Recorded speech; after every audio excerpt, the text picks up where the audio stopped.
Hey guys, today we're going to be talking about why it's so important for you to use emotive language instead of simple language when you're having conversations with people, when you're speaking with your colleagues, when you're just acting socially with others.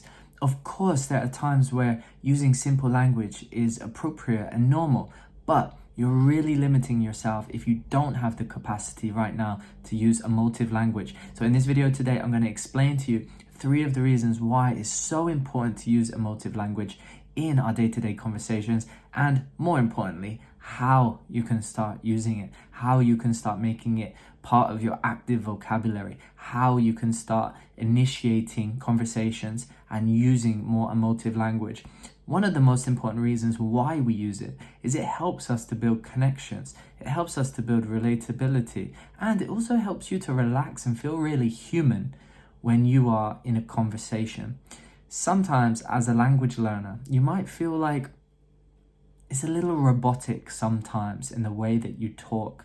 This will actually make you feel that, 1, you're not relatable, and 2, you will also get a little bored with how you express things in the language because you feel like you don't have the capacity to expand on your points, to give extra details, and you will pull back, you will hold back actually when you are in meetings, when you're in conversations, because you are a little worried about what it will feel like. You're a little worried that other people might judge you because you're only able to say things in a simple way, and you just don't feel like you have the capacity and the confidence and the active vocabulary to push yourself out of your comfort zone and to start speaking naturally, to start speaking in a way that connects with people, that engages people, so that when you are speaking, they're really paying attention to what you have to say. A really common symptom of not having the confidence as a language learner to speak out in a group is whenever it is your time to speak, whenever it's your opportunity to speak, you give just one sentence and then you try to end like as quickly as you can. You try to finish how you speak as soon as possible. Whereas when you look at other colleagues, when you look at other people, you're like, how are you speaking for 5 minutes, 10 minutes at a time? And someone even has to stop you because you're speaking too much.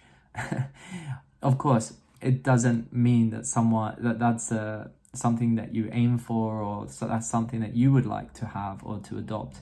But you also don't want to be on the other side of the extreme where you're like, I can only say a couple sentences. You want to kind of be in the middle here, so you have that range when you need to tap into it, so that you can connect with people in English, and more importantly, people can relate to you in the language. They can connect with you, and this will help you to feel relaxed and confident when you are speaking in the language. It's really, really important to tap into the emotion of the language, not just the point that you're trying to make.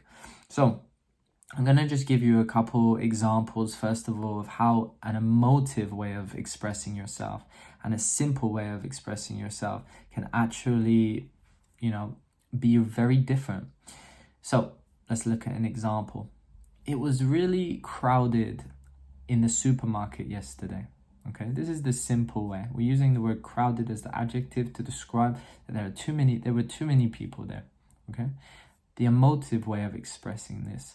I was packed in the supermarket yesterday. I felt like I was crammed in like in a tin of sardines. So this way I've used the word packed, which is more of another colloquial term we will use for crowded, but it gives you more of a sense of, it helps with the imagination to understand what's really happening in this moment. And then to use then a comparison, like using a simile here, to say, it was like I was stuck in a tin of sardines. Or it's common for us to use the expression, we were crammed in. To cram is also you're in a tight space, you're pushed in. I felt crammed in like a tin of sardines. So this is the emotive way, and then you have the simple way. There are times where, of course, it's really important to say, oh, it's crowded. It was crowded on the train. It was crowded on the bus. Simple, just getting to your point.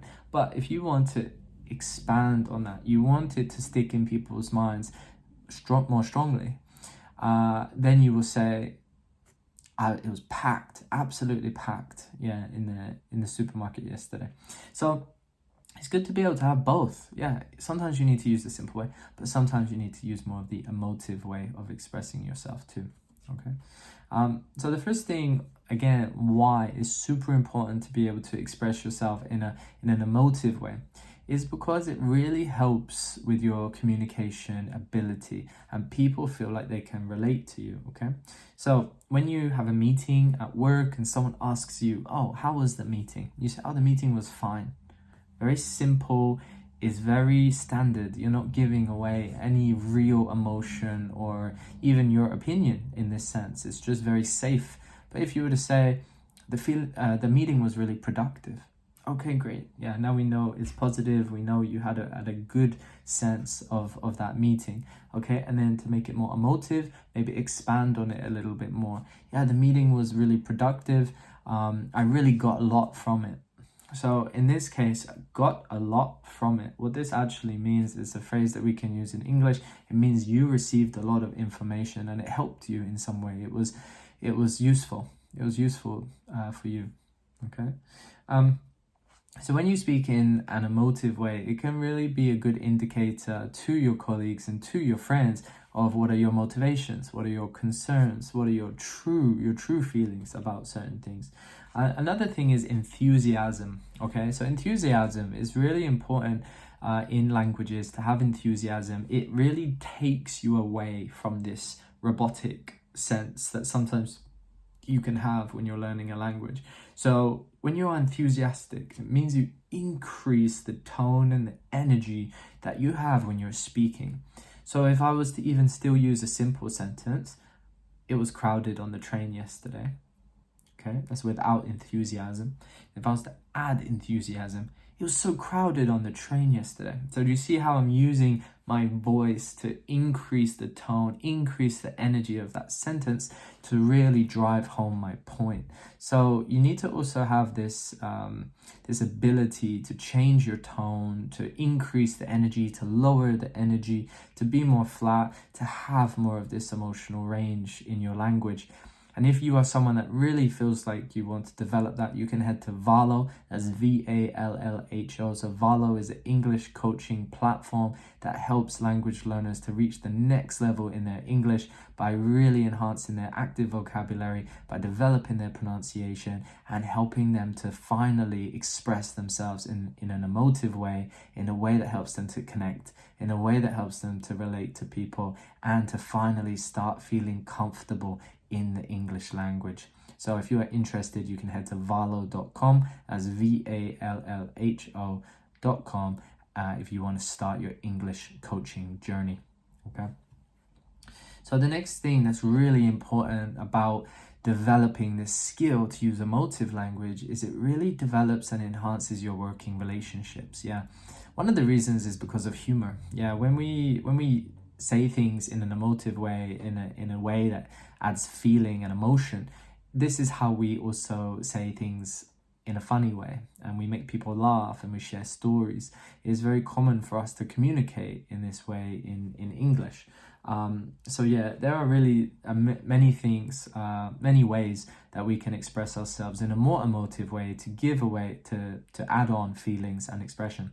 So for example, again, after a meeting, someone says to you, yeah, thanks, that meeting was good. It's very simple. But if someone says, I really appreciated how you conducted yourself in that presentation. I really appreciated the information that you shared. So this is more emotive, it's more relatable, it's how you build some more connection, because you're giving a detail, you're using language such as I appreciate instead of just thanks, or to really show that deeper emotional level. So that's something we do on Valo as well. We introduce you to a much larger grammatical range that helps you to be more active in your expression and in your conversational development. Okay. Another thing that emotive language really helps you with is it helps you a lot when you make things when you are trying to be more human. Yeah, it humanizes the way that you speak, and this is super important. So if you enjoyed this lesson today, guys, you can head to Valo, it's vallho.com, and I will see you all on the next one.